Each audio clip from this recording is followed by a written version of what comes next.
Okay, I'm going to try and make this the last video. Chapter 11. They had pancakes for breakfast the next morning. They looked like star cakes to Cassie, only round. They tasted pretty similar, too.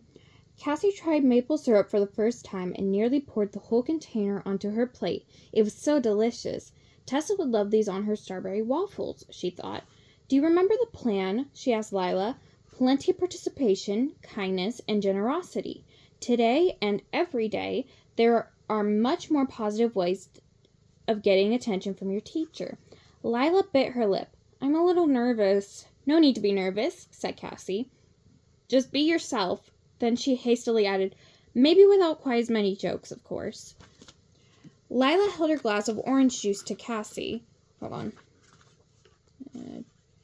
2, 4, 6. And then 2, 4, 5. 2, 3, 5, 6. Okay. So we have 21 pages left of the book. Lila held up her glass of orange juice to Cassie. To participation, kindness, generosity, and no jokes, she said. Cassie stared at her blankly. Pick up your glass, instructed Lila.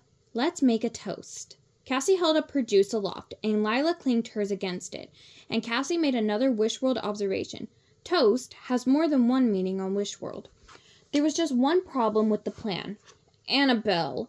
Cassie knew they only had 6 hours left to make Lila's wish come true, and the girl thwarted them at every turn. When Lila patiently raised her hand to answer a difficult math problem, Annabelle shouted out the answer. When Miss Olds walked into the classroom with a big stack of books in her arm, and Lila raced to the front of the room to help her, Lila leaned over and gave Lila a little push, so she accidentally knocked the books to the floor. Annabelle then made a big show of helping the teacher pick them up, and Cassie stewed when Miss Olds gave Annabelle a grateful smile. Class, please pass your homework forward, Miss Olds said. Everyone reached into their folders and handed their work to the person in front of them. Miss Olds collected the sheets from the person in each row and stacked them together. She flipped through the pages at her desk. Lila, I don't see yours. Did you forget to hand it in? She asked. She looked up confused. No, she said. I handed it in. Miss Olds looked again. I don't see it here, she said. Lila looked at Cassie nervously. Then instinct must have kicked in. To Cassie's dismay, she started to say, Hey, Miss Olds, would you get mad if... Cassie knew what was coming next. She shook her head to Lila. No jokes, she thought, she not realizing exactly what she was doing. She willed Lila's voice to lower in volume. That's exactly what happened. Lila's mouth was moving, but no sound was coming out. Wow, thought Cassie. I guess I found my secret talent. She practiced on the next student who raised her hand. Miss Olds, may I please be excused? The girl said, her voice increasing in volume with each word. She looked surprised. Cassie stared daggers at Annabelle, who was sitting primly at her desk, her hands clapped together. She knew the girl had to be the one who took Lila's homework. She pretended to be one thing, but was actually quite just the opposite and had all the grown-ups fooled. So that kind of rules out my theory from the last book that Star Darlings can't use their powers on their wishers because Cassie just used it on Lila. The bell rang for lunch. Lila shook her head as she walked out of the classroom with Cassie. Well, that didn't go well, she said. And what do you think happened to my homework? But then Lila caught a look at Cassie's disappointed face. Come on, she said, trying to cheer Cassie up. No need to look so upset. It's no big deal. Cassie's countdown clock told her differently. She was running out of time. It really was a big deal. Cassie waved Lila off. I'll see you in the cafeteria, she said. She looked around grumpily. Where was Miss Olds now? To see how sweet and understanding Lila was. Percy! Sorry, that shake was my cat because he stole the one place where my phone gets propped up usually. But the hallway was empty. She looked again. Oh, no, it wasn't. There across the hall, staring back at her, was Scarlet. She was still sparkly, at least to Cassie, but she was wearing leggings and a large black sweater that looked like it had been eaten by moon moths over a bright pink shirt that peeked through all the holes. Her hair was almost entirely black, with pink bangs, but it was scarlet just the same, and Cassie knew exactly what that meant. They say completely pink bangs, but there's only one streak. I know, said Cassie, shaking her head. My wish is in serious trouble. So what's going on? Asked Scarlet. Lady Stella is really worried. You know you're running out of time on the countdown clock, right? Cassie told Scarlet the whole story. Oh, that Annabelle sounds awful, said Scarlet. So what are you going to do? Well, we have to figure out how... That's not the time. We have to figure out a way to help Lila look good in front of Miss Olds, said Cassie, before the end of the school day, which is when the countdown clock will run out. Well, you better figure it out fast, said Scarlet. Cassie looked for a moment. Can you go down to the principal's office and tell her that you're the new girl in class 261? Scarlet nodded. And then what? Cassie shrugged. And then she'll bring you upstairs. And then her voice trailed off. And then we'll figure something out. Okay, said Scarlet. She skipped down the hallway, then stopped and looked back. I hope you know what you're doing, she said. Cassie smiled and waved. She figured it out. She was sure of it. You never came to lunch, said Lila when she found Cassie standing in the hallway outside the classroom. You must be hungry. I brought you a snack. She handed Cassie a bag of some odd-looking twisty brown things. Thank you, said Cassie eagerly, tearing open the bag. She was hungry. Can you continue not to tell jokes in class? She asked. Lila stared at the floor. Oh. Wait. So can you continue to not tell jokes in class? She asked. Lila stared at the floor. It's hard, she said. Tell me a joke, said Cassie. Get it out of your system. Lila looked up. Why was the math book sad? She asked. I don't know, said Cassie. Why? Lila grinned. Because it had so many problems, she said. The two girls laughed. Then Lila grew serious. Cassie, I don't know if this is going to work. I don't think Miss Olds is ever going to take me seriously as a student. Hey, would you humor me for a minute? Asked Cassie. Lila nodded. Cassie grabbed her hand. Sometimes when I need strength and reassurance, I say these words out loud, and then it makes me feel better and gives me focus. And then, even though she was not particularly fond of her mantra, she said it out loud. Listen to your feelings, let your inner light sparkle. A tingle ran through Cassie. Lila must have felt it too, because her eyes widened. Wow, she said. I do feel better. Annabelle came bustling over to them. No eating in the hallway, she said. She grabbed the pencils from Cassie's hand and tossed them in the trash. I was hungry, said Cassie. And that was mean. I'm going to tell Miss Olds. Like she's really going to believe you over me. 3 times student of the month, Annabelle scoffed. She turned to Lila and gave her a cruel smile. Whatever happened to your homework? She asked. I bet I can guess, said Lila. You'll never prove it, answered Annabelle. With a sigh, Cassie and Lila headed into the classroom. Cassie had no idea what she was going to do when Scarlet arrived, but still, she was certain it was going to be good. Chapter 12. So you remember how earlier there was a boy whose homework also went missing? I'm gonna guess that Annabelle's been writing her name on other students' homeworks and turning it in as her work. Scarlet stood in front of the class, doing her best to look like a new Wishling student. She looked at her feet and smiled shyly when the principal introduced her to Miss Olds, who remarked again that she smelt deep dish blueberry pie. Scarlet gave Cassie a look which plainly said, So what do we do now? Cassie was still not sure, so she shrugged. They'd have to play it by ear. A new Wishling expression she picked up on her mission. Okay. She assumed that meant they would make it up as they went along. Miss Olds, said Principal McKinley, there it is again. Will you join me outside for a moment? Certainly, said Miss Olds. Scarlet, please take a seat next to Annabelle for today. She smiled. Annabelle, I'm sure you'll do your best to make our newest student feel welcome. As soon as the adults stepped into the hallway, Scarlet skipped across the room to her seat. Cassie watched as Annabelle's eyes lit up. Annabelle turned to Scarlet, a mocking look on her face. Suddenly, Cassie knew exactly what to do. She concentrated, dialing up the volume.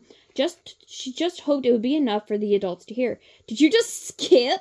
Annabelle said mockingly. What are we in preschool? Her amplified voice echoed in the classroom, but her eyes were flashing and she didn't seem to notice. Scarlet stopped in her tracks. Are you talking to me? She said. Yes, I'm talking to you, Annabelle replied, skipping like a baby. Scarlet honestly looked confused. I have no idea what you're talking about. I would never skip, she said hotly. I was hurrying. Annabelle laughed. Oh, yes, you were. And those clothes. Did you get that sweater at a garage sale or something? I mean, really. Scarlet was staring daggers at Annabelle, looking like she was about to start yelling at her. Then someone spoke up. It was Lila. Enough, she said, standing up and walking up the aisle. Leave the poor girl alone. Poor girl, said Scarlet, clearly puzzled. Miss Olds asked you to welcome Scarlet into our classroom. She said, 2 spots of pink in her cheeks. Noticing her voice was extra loud, she tried to lower it, but Cassie turned up the volume as loud as she could. We were supposed to treat our classmates with respect. Be kind to them. And you did neither. You were just plain mean. She turned to Scarlet. Welcome to our class, Scarlet. We are not all like Annabelle. Oh! Sorry, someone in my group chat got a tattoo and I was like,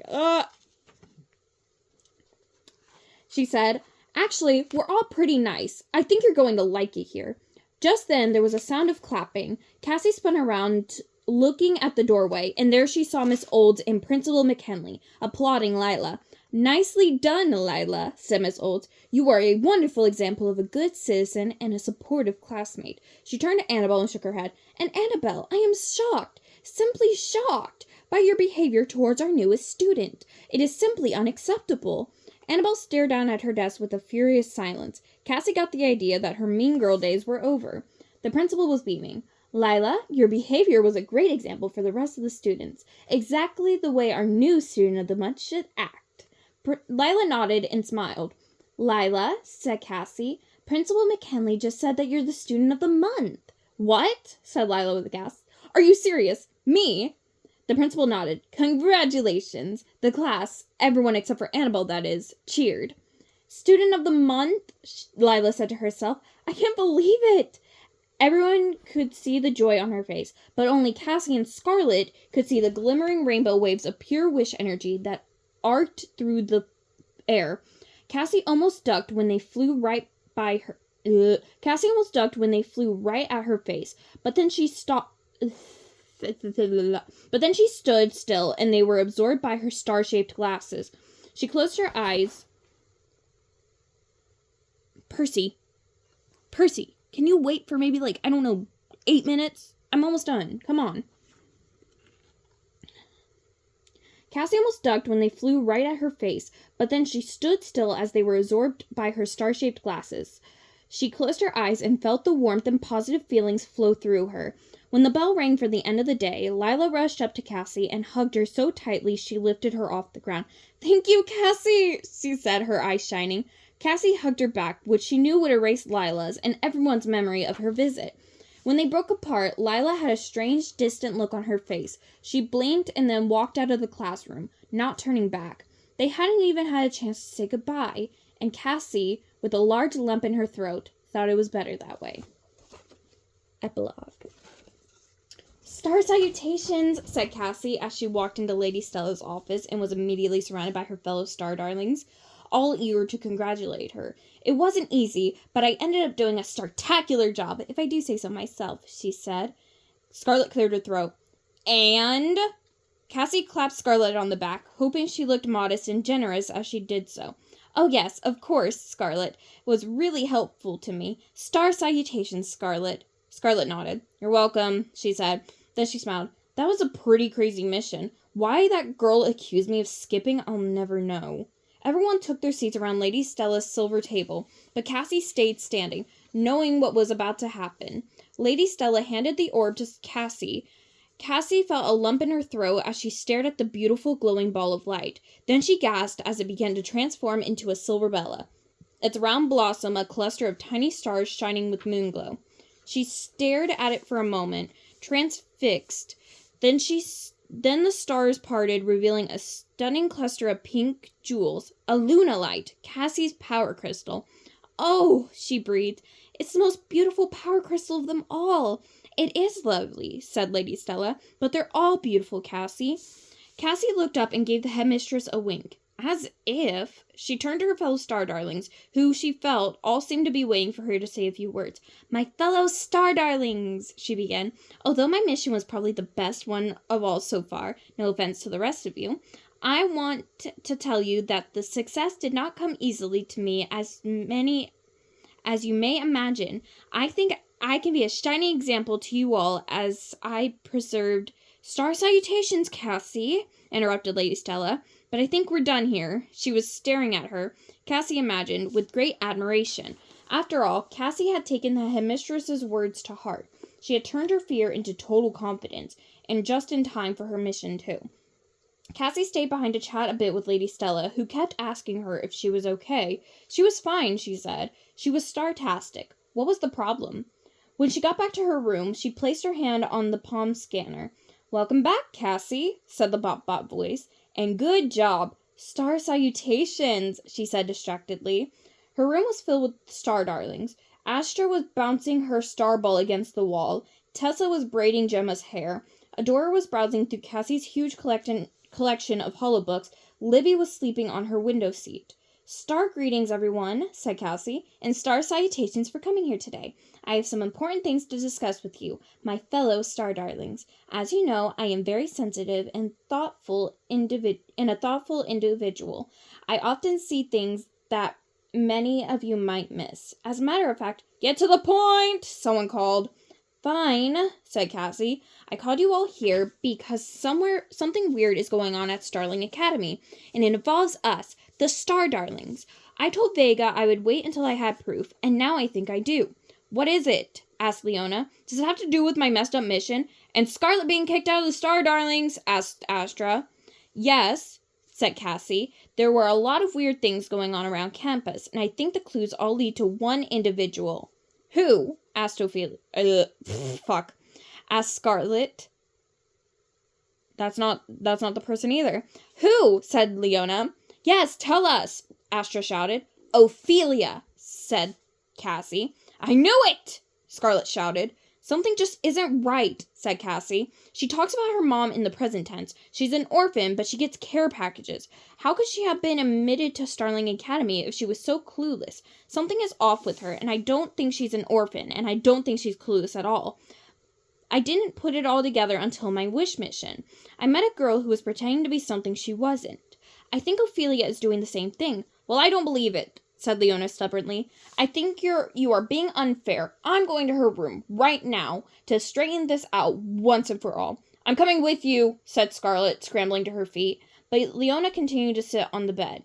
After a few moments, Scarlet grabbed her hand and dragged her out the door. The rest of the Star Darlings, save the still napping Libby, were close behind. They hopped on the cosmic transporter, everyone tensely silent, and made their way to Ophelia's new room. Leona knocked on the door. There was no answer. Ophelia, she called. It's Leona. She turned to Cassie, her face flushed golden. I asked you to look out for her, not investigate her. There was no answer. Finally, Scarlet skipped off to get a bot guard. When they told it that they were worried about Ophelia, it finally relented and opened the door for them. Leona barged into the room first and let out a gasp. What's wrong? Cassie shouted, pushing her way inside. She looked around bewildered. Ophelia was gone. The room was empty. There was nothing in it. It was as if no one had ever lived there. But on the wall, in hastily scribbled yellow letters, the words, I'm sorry. This is terrible, Gemma said. You can say that again, said Cassie. Bitch. Okay. Right as I was finishing, dickhead. You can say that again, said Cassie. This is terrible, Gemma repeated, and then nobody said anything else, because they were plunged into a sudden and total darkness. For the first time in Starland history, the lights had gone out. That is the end of Cassie Comes Through. There's the pictures again. The next book will be... Give me a second. Piper's Perfect Dream. we're halfway there, you guys. I'll see you guys next time. Bye.